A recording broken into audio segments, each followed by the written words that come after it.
미국의 유명한 사상가이자 시인인 에머슨은 하나님 앞에 다음과 같은 노래, 시를 썼습니다. 우리 눈앞에 피는 아름다운 꽃들과 향기롭고도 고운 연한 풀들과 새들의 노래와 별들의 역사와 그 밖에 우리가 보고 듣는 모든 아름다운 것을 주신 하늘 아버지께 우리는 감사를 드립니다. 맑은 시내와 푸른 하늘과 높은 가지들 밑에 놀기 좋은 그늘과 신선한 공기와 서늘한 바람과 아름다운 꽃 피는 나무들을 주신 하늘 아버지께 우리는 감사를 드립니다. 오늘 아침에 일어나서 추수감사절인 것을 알고 아마 예배하러 나오신 줄 압니다. 이 추수감사절, 우리가 하나님 앞에 올 한 해 큰 일로 가장 많이 감사하는 귀한 날입니다. 그런데 눈을 뜨고 아침에 일어났을 때 사실 우리가 맞이한 오늘 하루는 여느 날과 크게 다를 바가 없습니다. 똑같이 해가 떠올랐고, 그리고 또 날도 여전히 좀 춥고, 그리고 우리가 다니는 길도 여전히 다른 때와 다른 것이 별로 없는 그런 평이한 날이다. 우리가 사실 이렇게 볼 것입니다.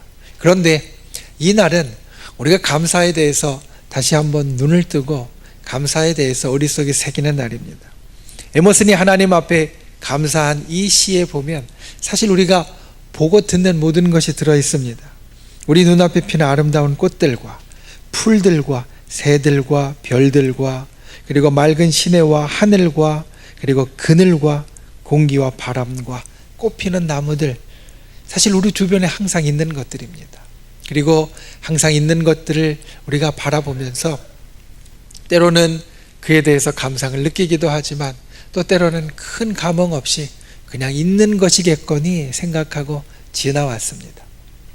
우리의 삶에 일어나는 일들도 마찬가지입니다. 어떤 것들은 참 기쁘고 감사하고 좋다라는 것들이 있지만 또 어떤 것들은 마치 당연히 있는 것이냐, 우리가 지나는 거리에 당연히 풀이 있고 나무가 있고 고개를 들면 하늘이 있고 고개를 숙이면 땅이 있는 것 같이 우리들에게 당연히 있는 것이냐 생각하는 경우가 참 많이 있습니다. 오늘은 추수감사절입니다. 그와 같은 감사의 일들과 우리가 그동안 보지 못하고 깨닫지 못하고 그냥 지나갔던 것들을 다시 한번 떠올리는 날입니다. 절로 감사가 나오는 귀한 추수감사절 될 수 있기를 주님의 이름으로 축원을 드립니다. 그리고 오늘 주님 앞에 나올 때 우리가 감사의 제목들을 다 가지고 나오셨을 줄로 압니다. 제가 주중에 예배를 통해서 부탁을 드렸습니다. 감사는 내가 하나님 앞에 개인적으로 하는 것이니까 예배 때 감사의 제목들을 가지고 나오는 분이 되셨으면 좋겠다. 행여 가지고 나오지 못한 분들이 계셔도 이 예배를 통해서 그와 같은 것을 알고 또 우리 마음속에 다시 보고 우리의 눈을 떠서 감사의 일들이 넘쳐나는 귀한 이 예배의 시간과 추수감사절과 이 한 주간이 되실 수 있기를 주님의 이름으로 축원을 드립니다. 우리가 어떻게 그와 같은 것을 볼 수 있을 것인가? 우리 여러분들과 나누기 원하는 것이 이것입니다.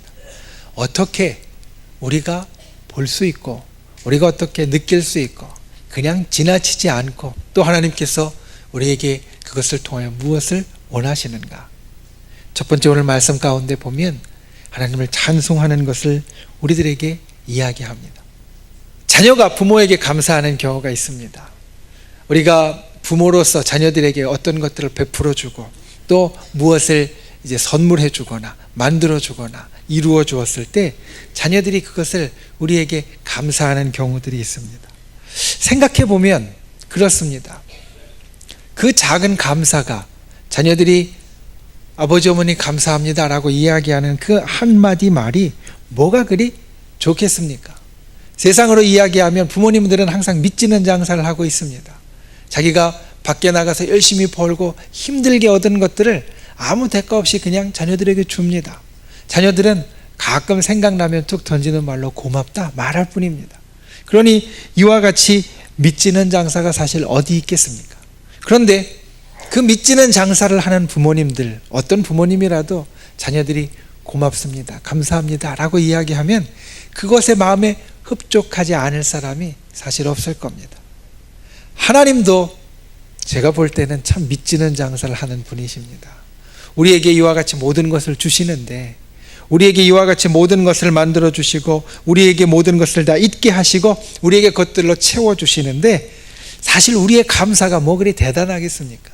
자녀들이 부모님께 하는 감사, 사실 다른 사람이 보면 그냥 말 한마디로 그 모든 것을 다 때우는 것 같이 느껴질 수도 있을 것인데, 그 부모님은 그것을 대단하게 받아들이는 것 같이 남들이 볼 때 우리가 하나님 앞에 찬송하고 감사하는 것이 사실 다른 사람의 눈으로 볼 때는, 세상의 눈으로 볼 때는 뭐가 그리 대단하겠습니까?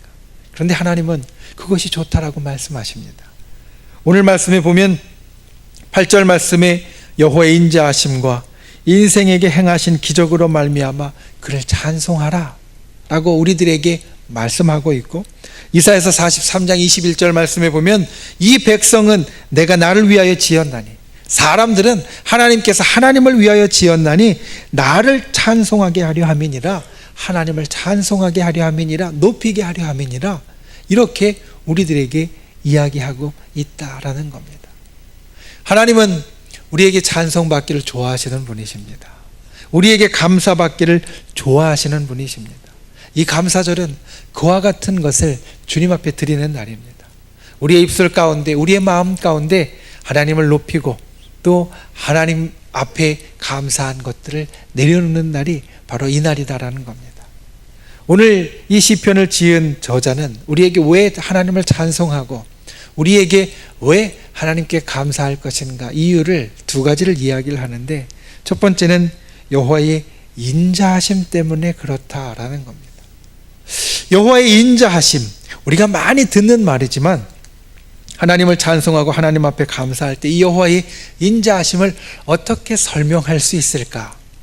여러 책들과 여러 이야기들을 살피는 가운데 이 이야기가 제 가슴에 딱 들어왔습니다. 다음과 같은 예화입니다. 5살짜리 여동생이 오빠에게 물었습니다. 오빠, 사랑이 뭐야? 그러자 오빠가 대답합니다.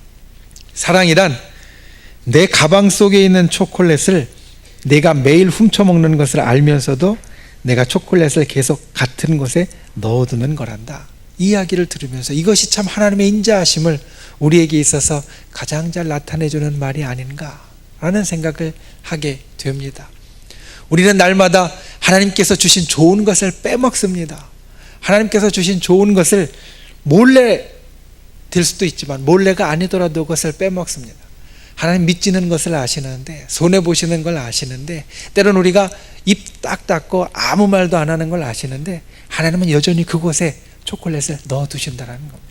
여전히 그곳에 사랑의 일들을 만들어 놓으신다는 겁니다. 여호와의 인자하심이 바로 이와 같은 것입니다. 우리가 때로는 주님을 찬송하지 못해도, 우리가 때로는 주님 앞에 감사하지 못해도, 때로는 당연한 것으로 생각하고 여기에 가면 내가 몰래 먹는 것이라도 항상 있는 것으로 생각해도 다 아시면서도 하나님께서 거기에 채워주시고 베풀어 주시고 만들어 주시는 것이 바로 하나님께서 우리들에게 향하시는 인자하심이 되어진다라는 겁니다.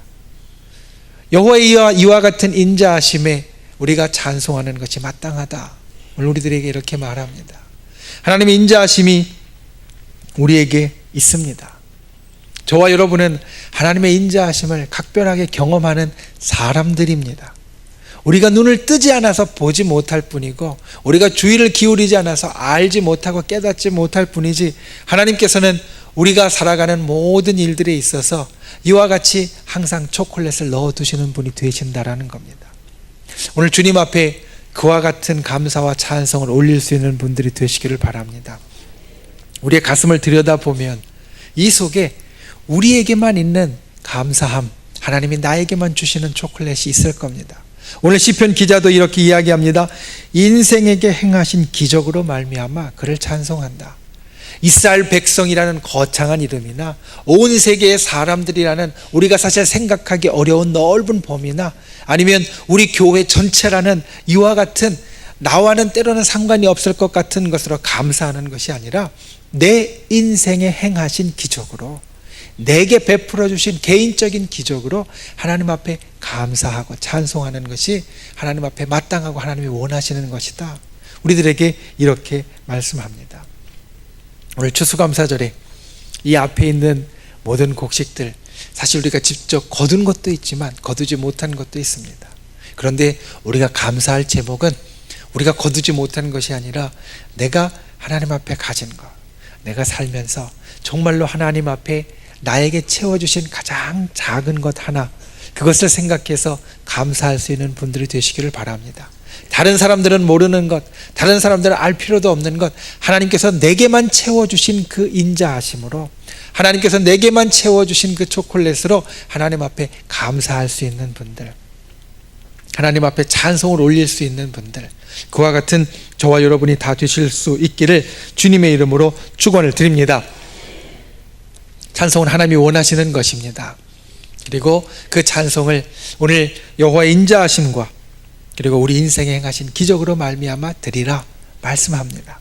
오늘 이 추수감사절에 오늘 우리 인생에게 행해 주신 그 크고 작은 일들, 나에게만 있는 일들, 그것들을 떠올리셔서 하나님 앞에 감사할 수 있고 찬송할 수 있고 높여드릴 수 있어서 하나님이 믿지는 장사를 하셔도 즐겁고 기쁘게 믿지는 장사를 할 수 있게 만드는 저와 여러분이 다 되실 수 있기를 주님의 이름으로 축원을 드립니다. 두 번째, 오늘 말씀은 감사하라 라고 이야기합니다. 감사에는 세 가지의 종류가 있다라고 말합니다. 첫 번째 감사는 무언가 채워지는 데에서 나오는 감사입니다. 가령 이제 여러분 점심때가 다 되어가서 배가 고프실 겁니다. 우리 식당 오늘 아마 식사하러 가시면 많이 놀라실 겁니다. 한 주간 동안 식당에 아주 큰 변화가 있었습니다. 가서 보시면 아주 좋은 것들이 있는데 한번 예배 끝나고 가서 그 식당에 가서 변한 것 보고 좋은 것 보고 우리가 음식을 먹으면 배가 부르는 데서 나오는 만족감이 있습니다. 그러니 배가 부르면 우리는 감사할 수 있게 되고 마음이 풍요롭게 되어집니다. 그뿐만 아니라 내가 좀 어렵게 살다가 형편이 좋아지면 그것이 내게 주는 만족감이 있어서 내게 채워지는 그런 충족감이 있어서 내가 또 감사할 수 있게 되어집니다. 내가 정말로 원하던 어떤 것을 얻으면, 마음속에 소원하는 어떤 것을 얻으면 그것으로 인하여서 또 감사할 수 있게 되어집니다. 이와 같이 무엇인가 채워지면 우리는 감사할 수 있습니다. 그런데 이 첫 번째 무엇인가 채워질 때 느끼는 감사는 지극히 순간적이고 일시적입니다. 두 번째 감사는 상대적인 감사입니다. 그리스의 철학자 탈레스는 세 가지를 그의 삶 가운데 감사한다라고 이야기를 했는데, 첫 번째 감사는 금수로 태어나지 않고 인간으로 태어난 것에 감사한다라고 이야기를 했고, 두 번째 감사는 천대받는 여자로 태어나지 않고 남자로 태어나는 것에 감사한다라고 이야기를 했고, 세 번째 감사는 야만인으로 태어나지 않고 그리스인 문명인으로 태어나서 감사한다라고 말했다라는 겁니다.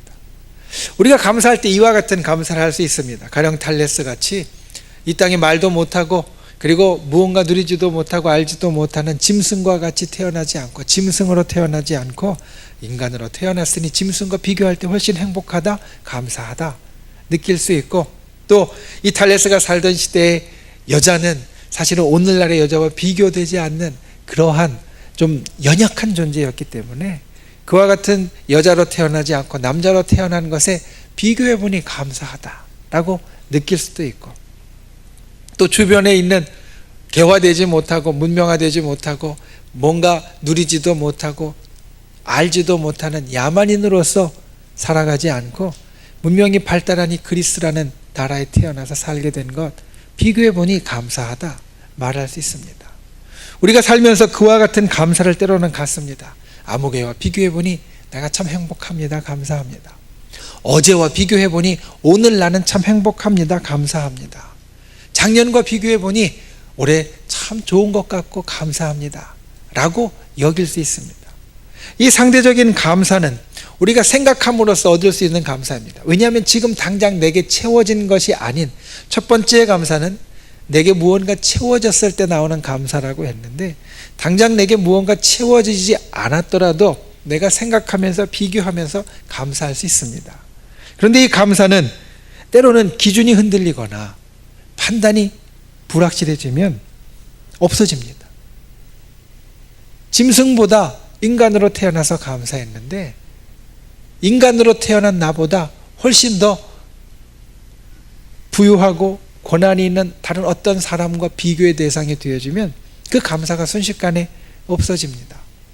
야만인이 아니라 문명인으로 태어나서 감사했는데 내가 사는 여기보다 훨씬 더 좋고 훨씬 더 누릴 것이 많은 그 세계 나라와 비교를 해보면, 사회와 비교를 해보면, 그러면 행복했던 마음이 순식간에 쪼그라듭니다. 이 비교함으로써 상대적으로 행복을 느끼는 것은 당장 채워지지 않아도 느낄 수 있는 것이지만 기준이 바뀌면, 비교의 대상이 바뀌면 그 행복함이 순식간에 사라지게 된다는 겁니다. 세 번째 감사는 절대적인 감사입니다. 이 감사는 무언가 채워져서 감사하는 게 아니고, 누구와 비교해서 감사하는 게 아니고, 채워지지 않아도 감사할 수 있고 비교하지 않아도 감사할 수 있는 것, 어떠한 상황에 처해도 어떠한 환경에 들어가도 어떠한 일들이 생겨도 감사가 끊이지 않는 것을 절대적인 감사라고 말합니다. 오늘 9절 말씀은 우리가 어떻게 이와 같이 절대적인 감사를 할 수 있는가를 이야기해 줍니다. 우리 9절 말씀을 함께 읽어보겠습니다. 함께 읽겠습니다. 시작. 그가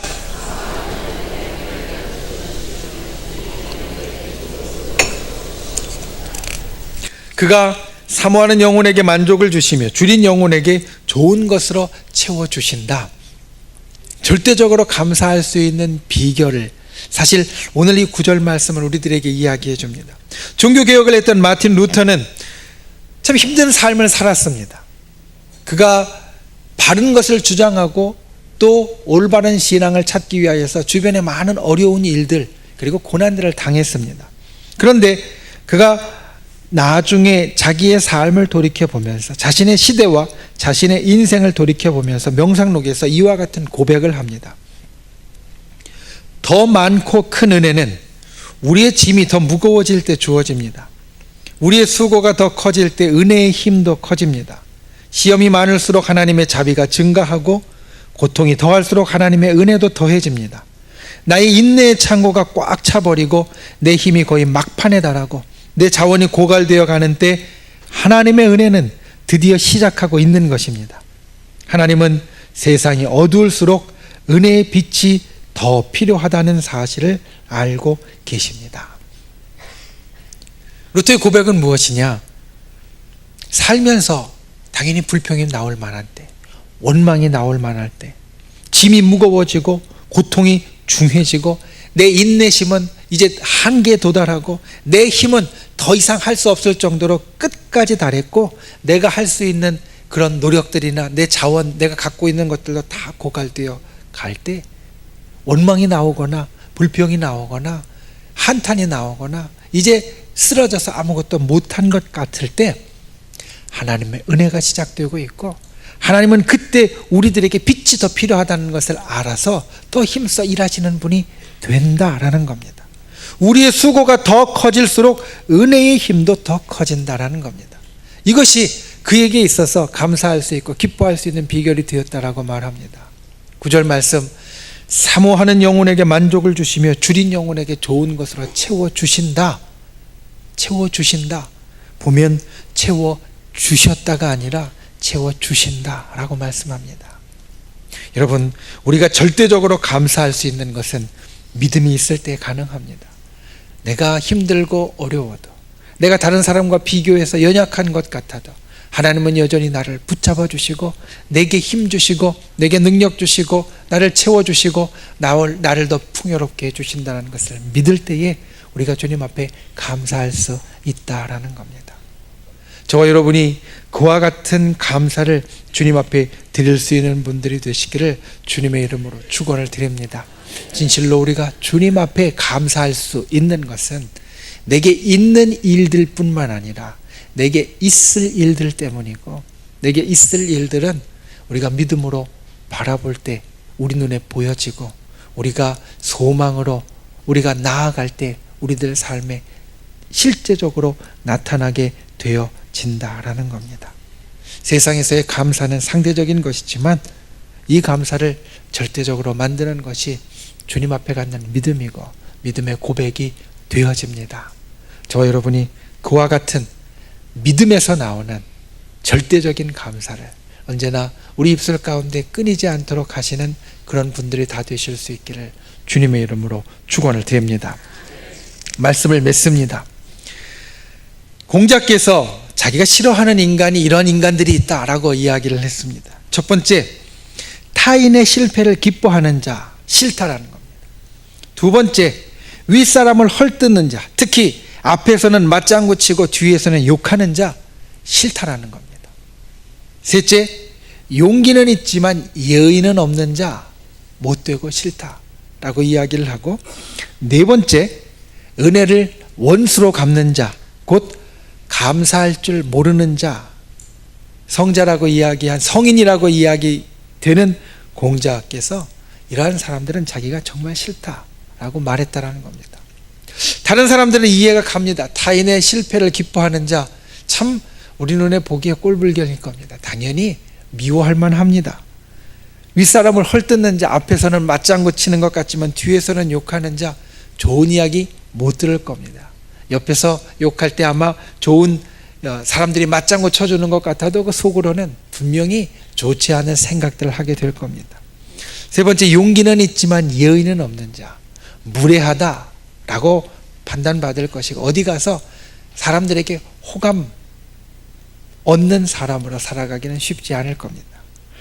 네 번째를 보니까 은혜를 원수로 갚는 자, 여기까지는 이해가 되는데 그 다음에 뭐라고 이야기를 했느냐, 은혜를 원수로 갚는 자는 감사할 줄 모르는 자다라는 겁니다.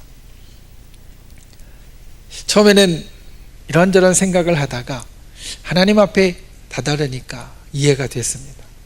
하나님이 우리에게 은혜를 주시는데 그 은혜에 감사할 줄 모르면 결국 배은망덕한 자, 은혜를 배신하고 나에게 베풀어진 좋은 것들을 잊어버리는 자가 되지 않는가 싶고, 이 배은망덕한 자가 되니 그는 은혜를 원수로 갚는 자가 되어서 사람들이 싫어하는 사람이 되겠구나. 우리가 하나님께 배은망덕하지 않으려면 감사하는 자가 되어야 되겠구나. 저 여러분이 감사절에 진실로 하나님 앞에 감사할 수 있는 분들 되시기를 바랍니다. 하나님 앞에 배은망덕한 분들 되지 않기를 바랍니다. 하나님 앞에 은혜를 원수로 갚지 않는 자 되기를 바랍니다. 하나님의 은혜에 진정 감사할 수 있는 분들 다 되셔서 하나님의 은혜를 우리의 입술로라도 갚아드릴 수 있는 그런 귀한 분들이 다 되실 수 있기를 주님의 이름으로 축원을 드립니다. 그리고 또한 우리가 하나님 앞에 감사할 뿐만 아니라 하나님 앞에 배은망덕한 사람이 되지 않을 뿐 아니라 사람들에게도 그러한 분들이 이 한 주간 되어주시기를 바랍니다. 하나님 앞에 감사하고 하나님 앞에 찬송할 것뿐만 아니라 우리가 이 땅에 나아가면 하나님을 보여주고 하나님을 나타내는 사람들인데 하나님 앞에 갖는 그와 같은 귀한 마음을 사람들에게도 보여줄 수 있고 나타내 줄 수 있는 분들 되시기를 바랍니다. 특별히 올 한 해 살아가면서 은혜를 입은 사람이 있고 감사할 일이 있고 고마울 만한 일이 있으면 그것이 나의 가족이든지 친척이든지 친구든지 아니면 우리 교회 안에 있는 같은 성도든지 꼭 감사하다라는 이야기를 이번 한 주간 해주시기를 바랍니다. 그것이 배은망덕하지 않은 길이고 그것이 사람들이 좋아하는 사람, 그리고 사람들이 좋아하게 되면 우리 속에 있는 하나님도 사람들이 좋아하게 되고 또 기뻐하게 될 줄로 믿습니다. 하나님께 감사할 뿐만 아니라 옆에 있는 사람들에게 이 한 주간 꼭 감사할 거리를 찾아서 감사할 수 있는 분들, 그래서 하나님을 기쁘시게 하고 하나님께 은혜를 갚을 뿐만 아니라 사람들에게도 기쁨을 주고 사람들에게도 은혜를 갚는 귀한 주의 백성들이 다 되실 수 있기를 주님의 이름으로 축원을 드립니다.